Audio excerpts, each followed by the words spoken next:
గంజాయి betting online గేమ్లకు అలవాటు పడిన యువత జీవితాలను నాశనం చేసుకుంటున్నారు. తొలుత గంజాయి మత్తులో పట్టం, ఆ తర్వాత మానసిక రుగ్మతకు గురై ఒంటరి కావడం జరుగుతోంది. ఎక్కువగా ఆన్లైన్ గేమ్లు ఆడటం, లోన్ యాప్ల్లో మైక్రో ఫైనాన్స్ సంస్థల్లో అప్పులు చేయడం యువతకు అలవాటుగా మారింది. లక్షల రూపాయల్లో చేసిన అప్పులు తీర్చలేక, ఫైనాన్స్ సంస్థల వేధింపులు తట్టుకోలేక యువత బలవన్మరణాలకు పాల్పడటం జరుగుతోంది.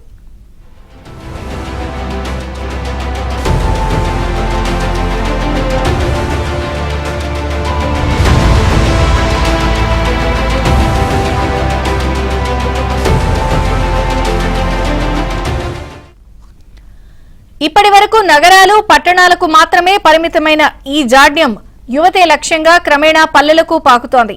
ఆన్లైన్ బెట్టింగ్లు, గేమ్లు ఆడి మోసాలకు గురైన వారిలో కొందరు ఆత్మహత్యలకు పాల్పడుతూ ఉండగా, మరికొందరు ఆ అప్పులు తీర్చేందుకు అక్రమ దారులు వెతుక్కుంటున్నారు.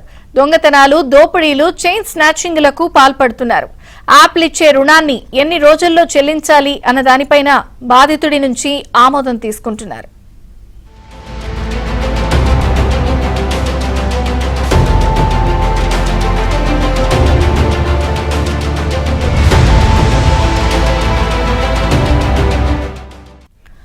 లోన్ యాప్ల్లో ఏ ఒక్క వాయిదా చెల్లించకపోయినా పరిణామాలు తీవ్రంగా ఉంటాయి.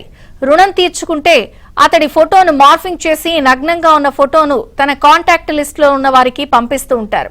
ఇలా పరువు బజార్న పట్టడంతో పాటు వేధింపులు తాళలేక బాధితుడు ఆత్మహత్యకు పాల్పడే పరిస్థితులు తలెత్తుతున్నాయి.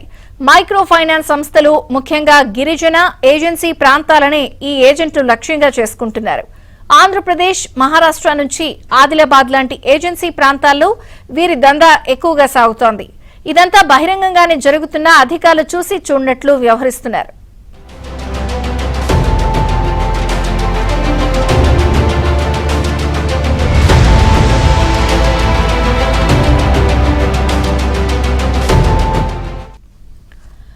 గంజాయిని అరికట్టేందుకు పోలీసులు ఎన్ని చర్యలు తీసుకుంటున్నా దానిని వినియోగిస్తున్న వారికి ఏదో రకంగా అది లభిస్తూనే ఉంది.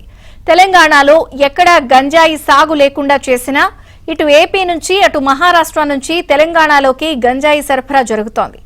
నల్లమల అటవీ ప్రాంతం నుంచి హైదరాబాద్తో పాటు ముంబై, చెన్నై, బెంగళూరు నగరాలకు గంజాయి రవాణా అవుతోంది. గంజాయిని ద్రవ రూపంలోకి మార్చి 1-2 లీటర్ల పరిమాణంలో తీసుకొస్తున్నారు.